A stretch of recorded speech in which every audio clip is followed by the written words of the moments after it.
This channel does not promote any violent, harmful, or illegal activities. All content provided by this channel is meant for an educational purpose only. Top quality और consistent performance के लिए सिर्फ silver pump नाम याद रखना। আহমেদাবাদে বিমান দুর্ঘটনায় মৃতদের পরিবারকে ধমকাচ্ছে এয়ার ইন্ডিয়া। ক্ষতিপূরণ পাওয়ার প্রক্রিয়া নিয়ে নিহতদের পরিবারের উপর চাপ সৃষ্টি করছে। অভিযোগ, এয়ার ইন্ডিয়া সংস্থা নিহতদের পরিবারকে কার্যত শাসাচ্ছে।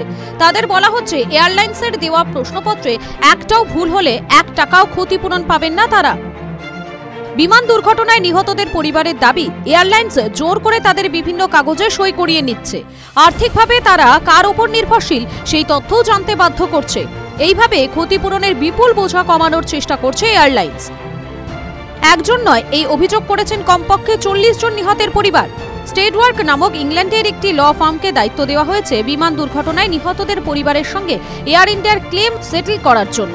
আহমেদাবাদের নানাভাই অ্যান্ড নানাভাই ফার্মও কাজ করছে এয়ার ইন্ডিয়া, বোয়িং সহ একাধিক পার্টি যাদের বিমান দুর্ঘটনার জন্য দায়ী করা হয়েছে তাদের কাছ থেকে ক্ষতিপূরণ আদায় করার জন্য।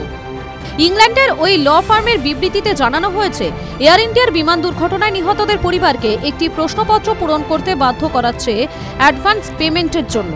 কিন্তু সেই ফর্ম পূরণ করতে হবে কি কি শর্ত দেওয়া হয়েছে সে বিষয়ে নিহতদের পরিবারকে কিছুই জানানো হচ্ছে না, বরং তাদের হুমকি দেওয়া হচ্ছে যে ফর্ম ঠিকভাবে পূরণ না করলে 1 টাকাও ক্ষতিপূরণ দেওয়া হবে না। যদিও এয়ার ইন্ডিয়ার দাবি ওই অভিযোগ সম্পূর্ণ অসত্য। যারা ক্ষতিপূরণ দাবি করে বা ক্লেম করতে আসছেন তাদের সঙ্গে নিহতদের কি সম্পর্ক তা জানার জন্যই এই ফর্ম পূরণ করানো হচ্ছে। পরিবারগুলির ওপরে কোনো চাপ তৈরি করানো হচ্ছে না। TV9 Bangla digital.